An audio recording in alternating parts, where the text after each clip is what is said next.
The 16 Days of Activism against gender-based violence is an international campaign that takes place every year, beginning on November 25th.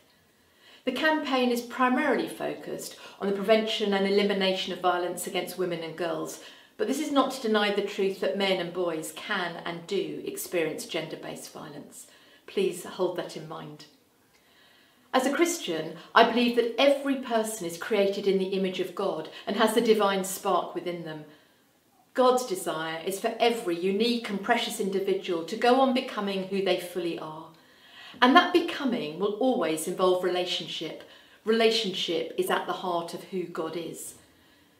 Sadly, the brokenness in our world has broken and fractured relationship at its core. Broken relationship with one another, with God and with creation. And gender violence is part of that. The 16 Days of Activism are important to me because they shine a light in places of darkness and shadow and reveal what is so often hidden, ignored or denied.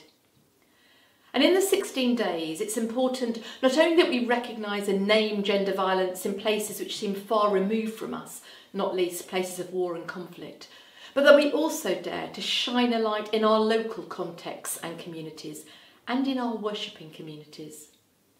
Way back in 2014, the General Synod of the Church of England strongly supported a motion on standing against gender-based violence.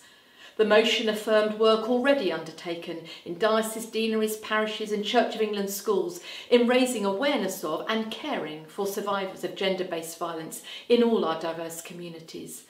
And it also urged dioceses, deaneries and parishes to be actively involved in eliminating gender-based violence. Whilst there are many good stories to share of progress that has been made, it's also important to be honest and say we still have a long way to go.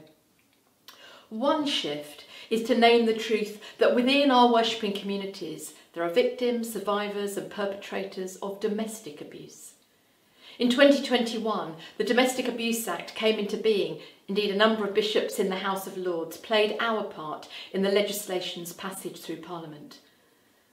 Domestic abuse is now recognised as not only including physical and sexual abuse, violent and threatening behaviour, but also controlling or coercive behaviour, economic abuse, psychological, emotional and other abuse. There's also no requirement for perpetrators and victims to either still be in relationship or to still live together. Furthermore, for the first time, the Act also recognises children as victims of domestic abuse in their own right, as a result of seeing, hearing or experiencing domestic abuse. Domestic abuse must no longer be a taboo subject that the Church is reluctant to talk about. And as well as recognising that domestic abuse takes place within the homes of people in Christian worshipping communities, the good news is that our worshipping communities can also be part of the solution in offering appropriate care and support and in teaching and nurturing good theology and practice regarding relationships and challenging the misuse of Scripture in relation to women.